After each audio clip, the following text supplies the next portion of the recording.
31 years old, running a boutique event planning company out of a converted loft in Nashville, when I made the worst financial decision of my life. And the worst part, I made it out of love. I made it because I believed in someone. I made it because I thought that was what you did. You believed in your husband, even when other people raised their eyebrows, even when the numbers on paper made your stomach clench at 2 in the morning. My husband had a dream. He'd had it since before we met, really. A dental specialty practice, his own place, the kind of clinic where everything was high-end and intentional. He'd been working under another practice for 6 years, and he was good at his job. Genuinely good. Patients loved him.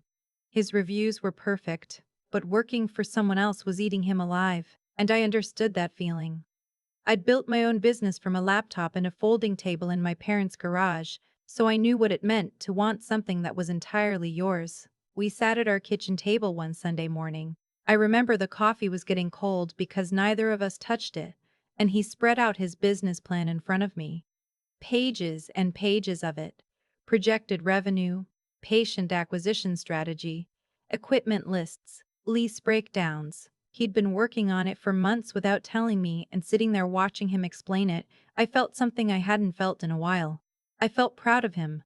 I felt that specific kind of love that shows up when you see a person being exactly who they're supposed to be. "I want to do this," he said. "But I can't do it without capital. The bank will cover part of it, but not enough." I had money, not generational wealth, not a trust fund, money I had made myself, slowly, over 8 years of early mornings and terrible clients and weddings that fell apart in ways I still can't talk about without a glass of wine. I had $310,000 in savings and another $180,000 in investments that I could liquidate if I chose to. I didn't say yes immediately. I want to be clear about that. I asked questions, I read the projections, I talked to my accountant who was cautious but not alarmed. I sat with it for 3 weeks. And then I said yes. I transferred $490,000 into a joint account we opened specifically for the clinic. My name was on everything. The account, the initial LLC filing, the lease co-signature. He was the operator, the licensed professional, the face of the practice. I was the investor. We had a one-page agreement, something we drafted ourselves because we were married, and we thought that meant something because we didn't think we needed lawyers between us. I should have known better. I did know better, honestly. I just chose not to act like it. The clinic took 14 months to build out. I was involved in almost none of it after the money transferred. That was fine. I had my own business to run, and he had his. I'd ask how things were going and he'd say, "Good, moving along." And I'd take that at face value, because what else was I going to do, audit him? He was my husband, we shared a bed, we shared a dog, we shared a dog, we shared a dog named after a character from a show we used to watch together on Friday nights. The first time something felt off was in September. I asked him how the build-out was going and he said, "We're in the final stretch." That was a Tuesday. I didn't think much of it. Then 2 Saturdays later I was at a farmer's market with my best friend Tatum. She and I have been friends since college, the kind of friend who tells you the truth even when you don't want to hear it. And she grabbed my arm in the middle of the tomato stand. "Isn't that your mother-in-law?" she said. I looked up. And there she was, my mother-in-law, about 40 feet away, holding a coffee and talking to a woman I didn't recognize. That wasn't strange. What was strange was the gift bag she was carrying. A large one, with tissue paper and ribbon, the kind you bring to a celebratory event. I waved. She saw me. And something crossed her face. Not surprise exactly, more like a recalculation. She walked over, gave me a brief hug, and said she was just running errands. "Nice gift bag," Tatum said. My mother-in-law laughed. "Oh, this is nothing. Just a little something for a friend." She left within 3 minutes. I watched her go and felt that specific, hollow feeling in my chest. The kind that means your brain has already figured something out that your heart hasn't caught up to yet. I texted my husband that evening. "Hey, how's the clinic looking? Getting close?" He responded 20 minutes later, "Still a few weeks out." Why? I didn't tell him about seeing his mother. I just said no reason, just excited. He sent back a heart emoji and went silent. "I want to tell you I immediately investigated. I want to tell you I was smart and decisive and didn't waste a single day. But the truth is, I let it sit for another 3 weeks because I was in the middle of a huge wedding contract and because a part of me, the part that had been with this man for 7 years and married to him for 4, genuinely did not want to believe what I was starting to suspect. The confirmation came from the most unexpected place. A client of mine, a woman I'd planned a corporate retreat for the previous year, sent me a message on a Wednesday afternoon. She was warm about it, almost apologetic in tone. "Hey, I was at that new dental clinic opening last Friday. Beautiful place. I think I recognized your husband's name on the signage. Did I have that right? Congratulations if so. The place looks incredible." I read that message 3 times. Last Friday, I went completely still. I was sitting at my desk in the loft and I could hear the AC unit and the street noise below and nothing else because everything inside me had gone very, very quiet. I typed back, "Thank you so much. Yes, that's his practice. We're so excited." Then I put my phone face down on the desk, walked to the kitchen, and stood at the sink for a long time looking at nothing. The clinic had opened. It had opened, had a grand opening event, apparently looked incredible, and my husband had not said a single word to me about it. Not an invitation, not a heads up, not a "Hey, by the way, the thing you funded with $500,000 is officially open, maybe you'd like to come see it." Nothing. I didn't call him immediately. I want to be honest about why. I was afraid of what I'd say. I was afraid that if I called him in that moment I would say things that couldn't be unsaid and I needed to be clear-headed. I needed to actually understand what had happened before I blew everything up. So I made a cup of tea I didn't drink. I called Tatum, and I let her talk me down from the ledge for 45 minutes. "You need to ask him directly," she said. "Don't text. Call him. Look at his face when he answers." We were on FaceTime when I called him. He picked up on the second ring, his usual easy smile. He was in his car, the clinic probably just behind him. "Hey, you!" "The clinic opened," I said. His smile didn't disappear, it just stalled. Like a program loading. "What? The clinic opened last Friday.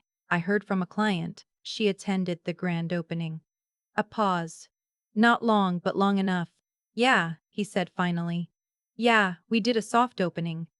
It was really low-key, just, you didn't tell me. It was last minute. We didn't want to make a big thing of it until you didn't invite me. It was for close family and a few colleagues. We kept it really small, it wasn't." "I'm your wife," I said. My voice was very calm. I was surprised by how calm it was. "I funded that clinic. I am on the LLC. I co-signed the lease. And you had a grand opening and did not tell me it was happening." He exhaled. "You've been so busy with that Henderson contract and I didn't want to stress you." "Stop." I said it quietly. "Don't do that." He stopped. I told him we'd talk when he got home. He came home 2 hours later looking like a man who had been rehearsing his lines the whole drive. He sat across from me at the table. The same table where he'd spread out his business plan, where I'd said yes, and he told me the opening had been kept small deliberately, that his mother had suggested keeping the professional event separate from the personal side of things, that they hadn't wanted partners and investors mixing with the medical community contacts, that it was a professional strategy. I listened to all of it. Then I said, "Did your mother plan the opening?" "A beat. She helped coordinate some of it." "Did she know about it in advance?" "Yes." "So your mother knew. Your colleagues knew. Random people in the Nashville dental community knew. And your wife, who gave you $490,000, did not know and was not invited." He didn't have an answer for that. What happened next is something I need to explain carefully, because it matters. I didn't scream. I didn't throw things. I didn't cry. Not in front of him anyway. I cried later, in the bathroom, with the shower running, the way women sometimes have to cry when they're trying to hold themselves together in front of someone who has hurt them. What I did instead was get very still and very practical, which is what I do when I'm scared. I've been that way since I was a kid. When things get bad, I make lists. I start organizing. I asked him to give me space for a few days, which he did, moving into the guest room without argument. And I called Tatum, who came over with wine and her laptop, and we started going through everything. What we found was worse than the opening. My husband had, at some point in the previous 4 months, withdrawn $47,000 from the clinic's joint account. The transactions were distributed, some labeled as equipment, some as consulting fees. But when I looked at the actual records, the equipment invoices didn't match the amounts, and the consulting fees were paid to an LLC I didn't recognize. I dug into that LLC.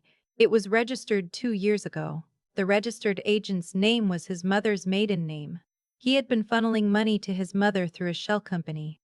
And then I found the document that broke me, genuinely broke me. Somewhere underneath all the stillness I built, there was a contract, a revenue sharing agreement between my husband and his mother's company that had been executed 6 months ago.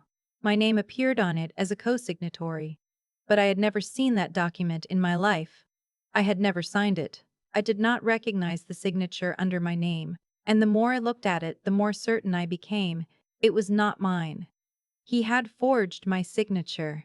I sat at my kitchen table at 11:30 at night, Tatum across from me and the document on the screen between us, and I felt something shift inside me that I don't have a good word for. It wasn't just anger, and it wasn't just grief. It was something more final than either of those things. It was the specific feeling of a door closing. "You need a lawyer," Tatum said. I already knew that. I had my first meeting with Mr. Caldwell 3 days later. He was a business litigation attorney, calm and deliberate, the kind of man who communicates entirely in facts. I laid everything out: the investment, the LLC structure, the missing funds, the forged signature. And I watched him take notes without reacting, which somehow made me feel better rather than worse. He wasn't rattled. He'd seen things like this before. That meant there was a path forward. "You're in a stronger position than you might think," he said. "You're on the LLC, you have documentation of the original investment. The forged signature is a serious issue. That's fraud. We need to move carefully, but we can move." He told me not to confront my husband about the forgery yet, not to transfer any assets, not to do anything that would signal I knew. He needed a few weeks to build the case properly. Those were the hardest 3 weeks of my life. I went home every night to a man I was building a legal case against, and I made dinner and answered questions about my day and watched television and acted normal. I don't know how I did it. I think I dissociated a little, if I'm being honest. I think I split myself into two people, the woman sitting on that couch and the woman at Mr. Caldwell's office, and I just kept them separate until I didn't have to anymore. The call I did not expect came from my mother-in-law. She called me on a Thursday afternoon, which was unusual. She and I were not close in that easy way. More politely cordial than genuinely warm. She said she wanted to meet for lunch. I said sure. I sat across from her at a restaurant I'd always liked and watched her order a salad she didn't touch and waited. "I understand you've been asking questions about the clinic finances," she said. I kept my face neutral. "I'm an investor in the clinic. Looking at the finances is appropriate." She set down her fork. "I want you to understand something. My son built that practice. Yes, you contributed capital, and that's appreciated, but the professional reputation, the relationships, the actual work of building that patient base, that was him. That's his life's work." "I agree," I said pleasantly. "Which is why I'm glad the investment was made." She looked at me for a moment. "There are arrangements in place that made sense for the business. I would encourage you not to disrupt things that are already working." "I appreciate the advice," I said. I picked up my water glass. "Can I ask you something?" She waited. "The revenue sharing agreement. The one with your LLC. Did you ask him to include my name on it?" A beat. "That was a legal formality. Did he tell you that I'd signed it?" Another beat, slightly longer. "He handled the paperwork." "Right," I said.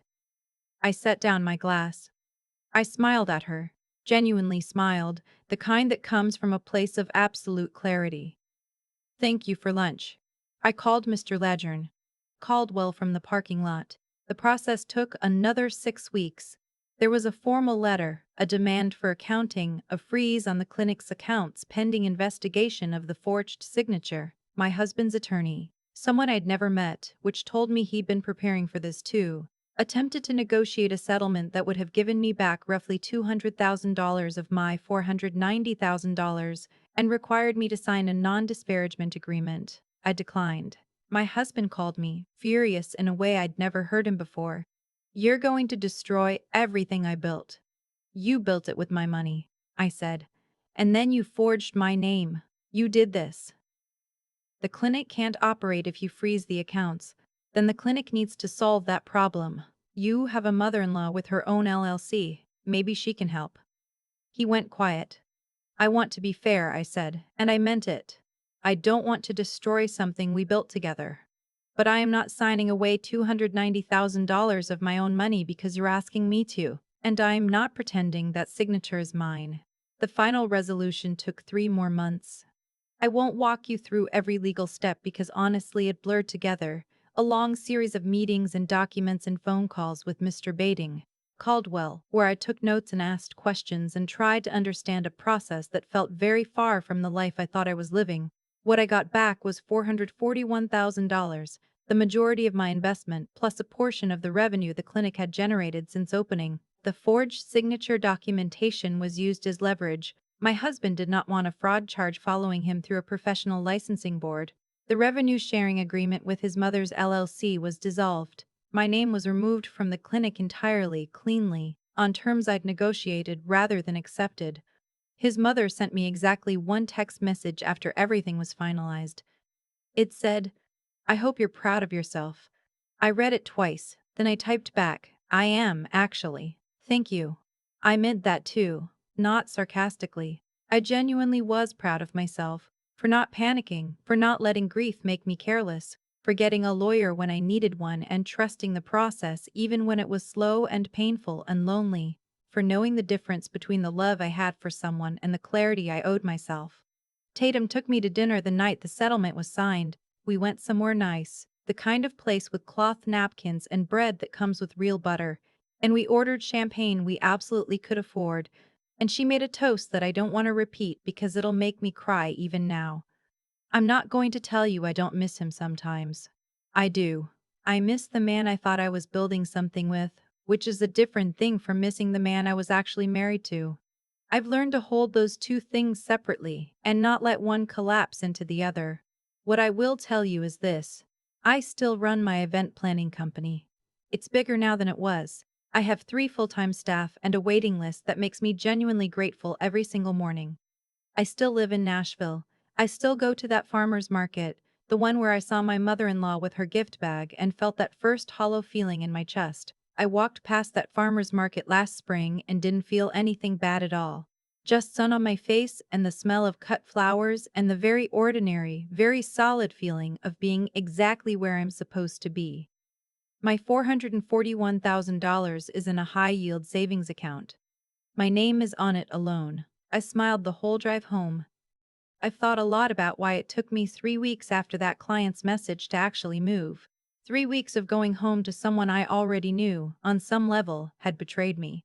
And I think the honest answer is that I was grieving something I hadn't fully lost yet. I was grieving it in advance, quietly, while still setting the table and watching television and pretending the floor wasn't shifting under my feet. That's not weakness. I've had to tell myself that more times than I expected. That's just what it looks like when you love someone and the evidence against them starts to pile up. You don't flip a switch, you sit with it, you give it one more day. And then one more. And at some point the grief and the clarity meet in the middle and you realize you can hold both of them at once. The love and the truth. And that holding both doesn't mean you're confused. It means you're human. What I learned from everything that happened with my husband, with the clinic, with his mother and the forged signature, and the $47,000 that disappeared into an LLC I'd never heard of, what I actually learned, underneath all the legal language and the settlement meetings, is that integrity isn't something you see clearly in someone all at once. It reveals itself slowly in the small choices, in whether someone tells you the truth when it's inconvenient, in whether they protect you even when you're not watching, in whether they'd rather face a hard conversation than take the easier, quieter dishonesty. My husband made 100 small choices before he ever forged my name. He chose not to tell me about a soft opening. He chose to let his mother coordinate an event that I had funded and not ask whether I should be there. He chose to move money through an LLC rather than have a conversation with me about cash flow. None of those choices were accidental, and none of them showed up fully formed. They build on each other, each one making the next one easier. That's the thing about people's character. It compounds, the same way money does. Small dishonesties accrue interest. By the time you see the large thing has been growing for a long time. What I'm proud of, genuinely proud of, in a way that has nothing to do with the settlement amount, is that I didn't let my grief make me careless. I could have confronted him the night I found out, screamed everything I knew across the kitchen, given him time to move assets and cover tracks. Instead, I went still. I called Tatum. I got Mr. Caldwell. I gave myself the time to be smart instead of just hurt. That's not something I could have done at 23. Maybe not even at 28.